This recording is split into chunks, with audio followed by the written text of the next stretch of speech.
여러분은 히말라야를 일주일간 트레킹하고 있습니다. 지친 몸과 추위가 뼛속까지 파고드는데 갑자기 호수 근처에서 사람 해골을 발견하게 됩니다. 주위를 둘러보니 수백 개의 뼈가 바닥에 흩어져 있었습니다. 이 일은 1942년 인도의 한 산림 관리에게 실제로 일어난 일입니다. 이 소름 끼치는 발견 이후 연구자들은 어떻게 그렇게 많은 사람들이 외딴 곳에서 목숨을 잃었는지 알아내기 위해 노력해왔습니다. 그곳에서 무슨 일이 일어났을까요? 그곳은 히말라야의 5,020m 이상에 위치한 호수인 루프쿤드입니다. 하지만 이 호수는 그 이름으로만 알려진 것은 아닙니다. 사람들은 이곳을 미스터리 호수 또는 더 기괴하게도 해골 호수라고 부르기도 합니다. 이곳은 정말 외딴 곳입니다. 엄청나게 높은 곳에 있기 때문만이 아니라 눈 덮인 산으로 둘러싸여 있기도 합니다. 이 트레킹을 계획하고 있다면 튼튼한 등산화를 준비하세요.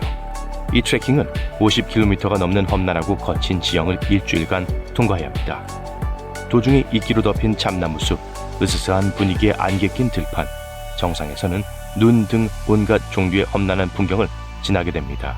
트레킹의 가장 높은 지점은 주나르갈리라고 불리는 칼날 같은 능선입니다. 그 능선 바로 아래에는 루프쿤드가 있습니다. 호수에 가까워질수록 분위기가 더 어두워집니다.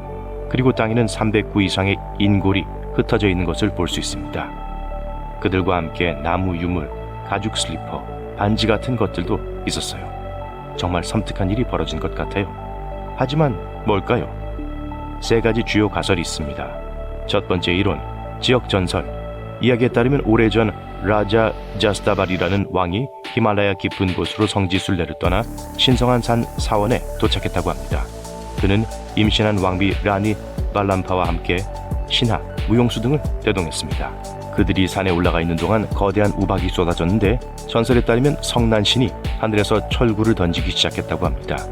어느 쪽이든 폭풍은 잔인했고 그들은 피할 곳이 없었습니다. 결국 그들은 모두 호수 근처에서 목숨을 잃었습니다. 두 번째 가설, 탈출로. 일부에서는 이 유골이 1841년 외국 영토를 침공하려다 패배한 인도 군인들의 것이라고 주장합니다. 그중 70명 이상이 히말라야를 통해 고향으로 돌아가야 했고 그 과정에서 비극적인 최후를 맞이했습니다. 세 번째 가설, 집단 무덤. 이 이론은 어떤 종류의 광범위한 건강 문제가 그룹을 강타했다고 제안합니다. 그들은 질병의 확산을 막기 위해 모두 고립된 채로 그곳에 묻혔습니다. 이 경우 루프쿤트의 호수와 그 주변은 기본적으로 차갑고 외딴 공동묘지인 셈입니다. 이 모든 이론의 공통점이 뭔지 아시나요? 그들은 모두 해골이 하나의 재앙적인 사건으로 사망한 한 집단의 것이라고 가정합니다. 하지만 과학이 발달하면서 상황은 훨씬 더 소름 끼치게 변했습니다. 2019년 미국, 인도, 독일에 있는 기관의 과학자 28명이 5년 동안 팀을 이루어 그곳에서 무엇이 일어났는지 알아내기 위해 노력했습니다. 이들은 남성 23명, 여성 15명 등 총 38명의 유해를 연구했습니다. 여기서 우리는 이미 두 번째 가설을 배제할 수 있습니다. 이 사람들이 군사 임무를 수행하는 군인이었다면 전부는 아니더라도 대부분 남성이었을 것으로 예상할 수 있기 때문입니다. 과거의 군대는 거의 전적으로 남성이었습니다. 하지만 여기에는 그런 말이 성립하기에는 너무 많은 여성들이 있었습니다. 게다가 전투나 군사 장비의 흔적도 전혀 발견되지 않았습니다. 유전자 분석 결과 연구자들은 이 사람들이 가족이 아니었다는 사실을 발견했습니다. 적어도 3차 혈족 이내의 혈연 관계는 아니었어요. 그리고 가장 중요한 것은 이들이 대부분 건강했다는 점입니다. 이 두 가지 사실은 세 번째 가설을 배제하는 데 도움이 됩니다. 전염성이 강한 건강 문제가 아니었을 가능성이 높습니다. 하지만 가장 충격적인 부분은 이 해골들이 하나의 단일 집단에 속하지 않고 3개의 다른 집단에서 나왔다는 사실입니다. 첫 번째 그룹은 기본적으로 현재 남아시아인의 범위에 속하는 조상, 즉 현재 인도, 파키스탄, 네팔 지역의 조상을 가졌습니다. 두 번째 그룹은 오늘날의 그리스, 더 구체적으로 말하면 크레타 섬의 사람들과 마찬가지로 지중해 동부의 전형적인 조상을 가졌습니다. 그리고 동남아시아 관련 조상을 가진 개인도 1명 확인했습니다. 연대 측정은 또한 이 유골들이 동시에 매장되지 않았음을 보여줍니다. 즉, 그룹 1과 2는 같은 시기에 살지 않았습니다. 그들의 죽음은 실제로 1000년에 걸쳐 분산되어 있었습니다. 오, 이런. 이제 첫 번째 가설도 사라졌어요. 결국 이 연구는 이 사람들이 적어도 2가지의 비극적인 사건으로 세상을 떠났다는 것을 확인할 수 있습니다. 연구자들에 따르면 남아시아 혈통을 가진 사람들 중 적어도 일부가 어디에서 왔을지 또는 애초에 왜 그곳에 있었는지에 대한 단서가 있을 수 있다고 합니다. 루프쿤드 호수는 주요 무역로와 같은 곳에 있지 않습니다. 하지만 난다 데비 라즈 자트라는 순례의 길목에 있습니다. 오늘날에도 12년에 한 번씩 사람들이 예배와 축제를 위해 산을 오르는 이 행사는 여전히 열리고 있습니다. 현재 이 순례에 대한 기록은 18세기 후반에야 나타나지만 인근 사원에는 8세기나 10세기까지 거슬러 올라가는 비문들이 남아 있습니다. 따라서 이 전통은 훨씬 더 일찍 시작되었을 가능성이 있습니다. 그리고 이 사람들 중 일부는 초기 순례 중 폭풍이나 기타 자연재해로 인해 사망했을 수도 있어요. 그렇다면 그리스에서 온 그룹은 어떻게 설명할 수 있을까요? 글쎄요, 그게 더 의아합니다. 첫째, 이 사람들이 누구인지, 히말라야 오지에서 무엇을 하고 있었는지 설명할 수 있는 역사적 기록이나 증거가 없기 때문입니다. 따라서 어디서부터 시작해야 할지 알기 어렵습니다. 이 연구는 그들이 오스만 제국이 그 지역을 지배한 무렵에 지중해 동부 지역에서 태어난 혈연 관계가 없는 남녀 집단이었을 수 있다고 제안합니다. 증거에 따르면 이들은 해안 근처에 사는 사람들에게서 기대할 수 있는 해산물이 아닌 육상식품 위주의 식단을 먹은 것으로 보입니다. 따라서 이들은 내륙에 살다가 연구자들이 아직 완전히 설명할 수 없는 이유로 히말라야로 이동했을 가능성이 있습니다. 가장 좋은 추측은 그들이 성지 순례에 참가하고 있었다는 것입니다. 하지만 솔직히 유럽에서 온 사람들이 순례를 위해 루프쿤트까지 여행했을 가능성은 거의 없어 보입니다. 그들이 여행을 했다고 가정해 봅시다. 정확히 무슨 일이 일어났을까요? 어떻게 모두 똑같은 장소에서 죽었을까요? 연구원들도 아직 확실하게 말할 수는 없습니다. 하지만 온라인에서 사람들은 추측하기를 좋아합니다. 어떤 사람들은 그들이 주나르갈리 능선에서 떨어졌다고 주장합니다. 또는 너무 높은 고도에 있었기 때문에 급성 고산병으로 인해 사망했을 수도 있습니다. 고지대에서는 산소 농도가 훨씬 낮기 때문에 두통, 구토, 현기증 등의 증상을 일으킬 수 있습니다. 문제는 빠르게 심각해질 수 있다는 것입니다. 그리고 폐와 뇌에 영향을 미치면 생명을 위협할 수 있습니다. 그렇긴 하지만 이렇게 많은 사람에게 한꺼번에 발생했다는 사실은 여전히 이상합니다. 루프쿤드에 관해서는 아직 더 많은 해답이 필요한 것이 분명합니다. 하지만 연구자들이 증명한 장애물 중 하나는 유적지가 매우 교란되고 보존되지 않은 채로 남아있다는 점입니다. 수년에 걸쳐 트래커들이 해골 주변을 돌아다녔기 때문입니다. 심지어 일부는 섬뜩한 기념품으로 가져가기도 했습니다. 그러나 우리가 그 유골을 더 많이 건드릴수록 과학이 아무리 발전하더라도 미래의 정확한 답을 찾기가 더 어려워집니다. 따라서 현재로서는 미스터리 호수는 여전히 미스터리로 남아있을 것입니다. 석기시대 사람들은 창을 들고 동물 같은 소리를 내며 동굴에 살았다. 사실일까요? 완전히 거짓입니다. 이들은 함께 모여 진정한 문화를 형성했습니다. 터키에서 과학자들이 역사를 새로 쓰고 있는 12,000년 된 미스테리를 발견했습니다. 거대한 석조 사원으로 만들어진 정교한 우주 달력은 별들이 보내는 경고일 수도 있어요. 바로 괴베클리 테페를 말하는 거예요. 이 선사시대 유적지는 우리가 잘 알고 있는 돌로 만든 원형인 스톤헨지보다도 6,000년이나 더 오래됐어요. 그리고 석기시대 문명이 출현하고 번성했다고 생각하는 이유를 뒤집습니다. 이 발견이 인류의 역사를 어떻게 바꿀 수 있는지 알아보세요. 기원전 1850년경 거대한 해성, 아니 더 정확히 말하면 해성 파편들이 지구에 충돌했습니다. 하늘이 어두워졌습니다. 기온이 떨어지고 큰 동물들이 사라졌습니다. 그리고 1200년 이상 지속된 미니 빙하기가 시작되었습니다. 현재 괴베클리 테페라는 곳은 이 혼란스러운 사건에서 살아남은 한 무리의 인간들이 살던 곳입니다. 그 사건이 일어난 후 그들은 하늘에 주목하기 시작했습니다. 시간을 조금 더 통제하기 위해 그들은 태양, 달, 행성, 해성의 움직임을 추적했습니다. 그 결과 거대한 태양력을 만들게 되었습니다. 세계 최초의 달력이죠. 이 고전적인 석기시대 기념물을 둘러보면 모든 돌기둥이 비어있는 것은 아니라는 것을 알 수 있습니다. 몇몇 돌기둥에는 조각이 새겨져 있는데 B자가 여러 개 새겨져 있는 이 메인 돌기둥처럼요. 총 365개의 V가 있는데 과학자들은 이것이 태양년의 일수를 나타낸다고 믿습니다. 그중 새의 목에 매달린 V는 일식을 표시하는 것으로 알려져 있습니다. 다른 기둥에는 여우, 사자, 전갈, 독수리 등 위험한 동물이 몸을 비틀며 기어오르는 모습이 새겨져 있어요. 일반적인 석기시대 조각과는 달리 사슴이나 양과 같은 식용동물이 새겨져 있지 않아요. 이 그림들이 상징적이라는 설도 있습니다. 일부 고고학자들은 이 문명이 겪었던 공포와 혼돈을 반영한다고 믿습니다.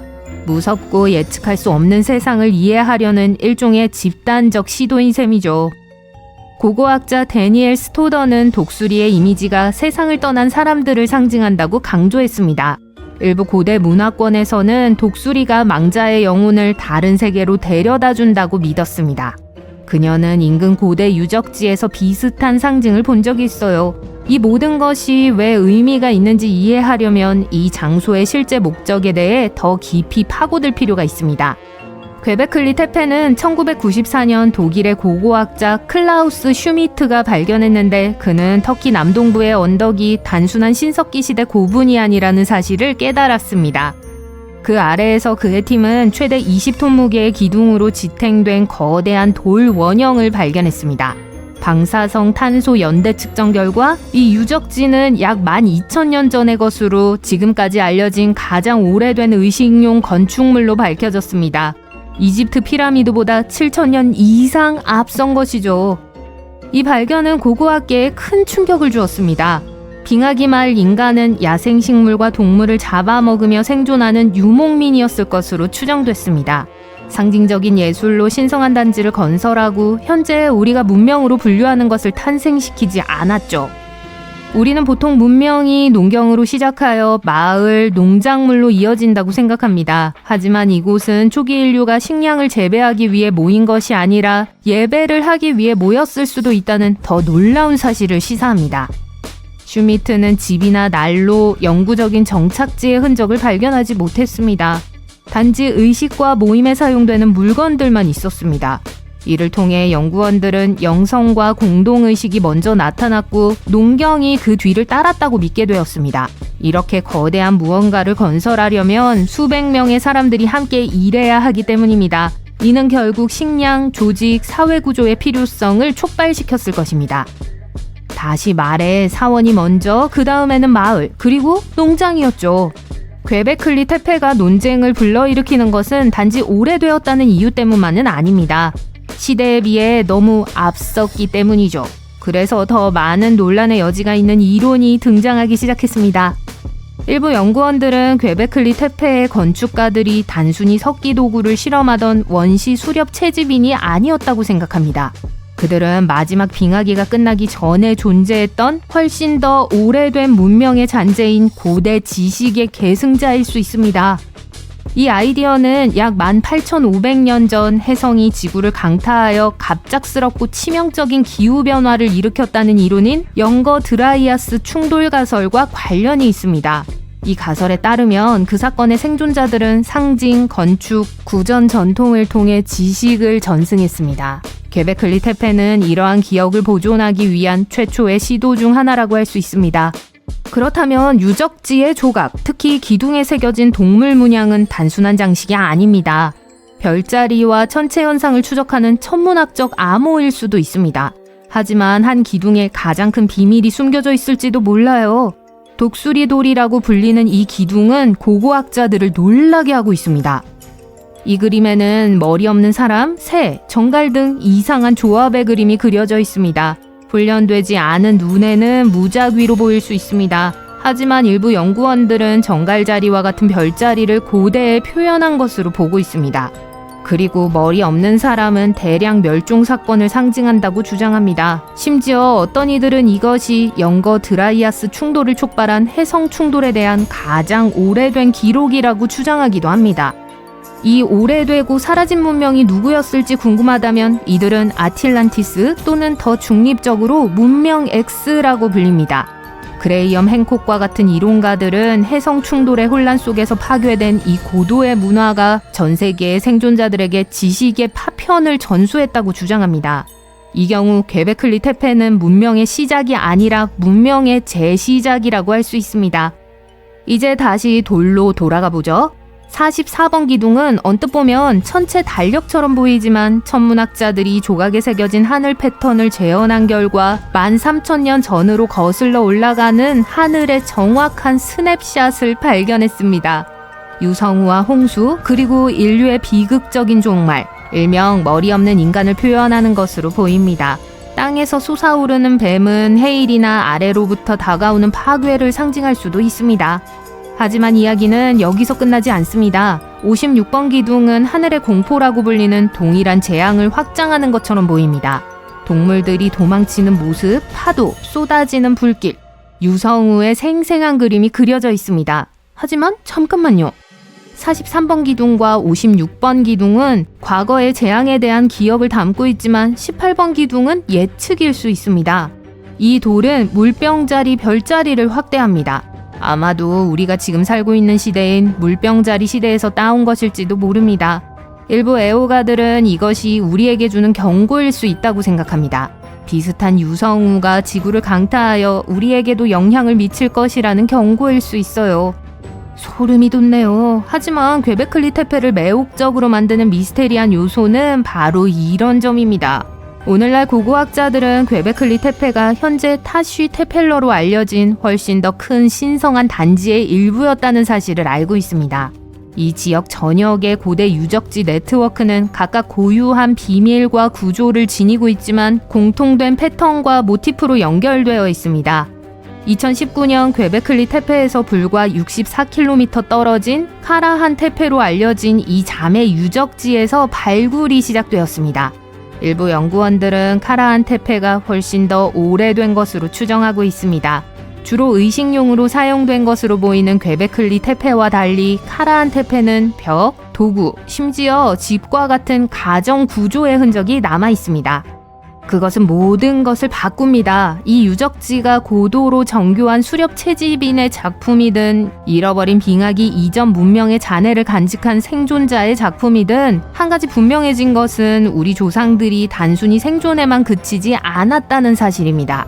그들은 계획하고 추적하고 예측했습니다. 그들은 우리가 생각했던 것보다 훨씬 더 유능하고 호기심이 많았으며 우주와 연결되어 있었습니다.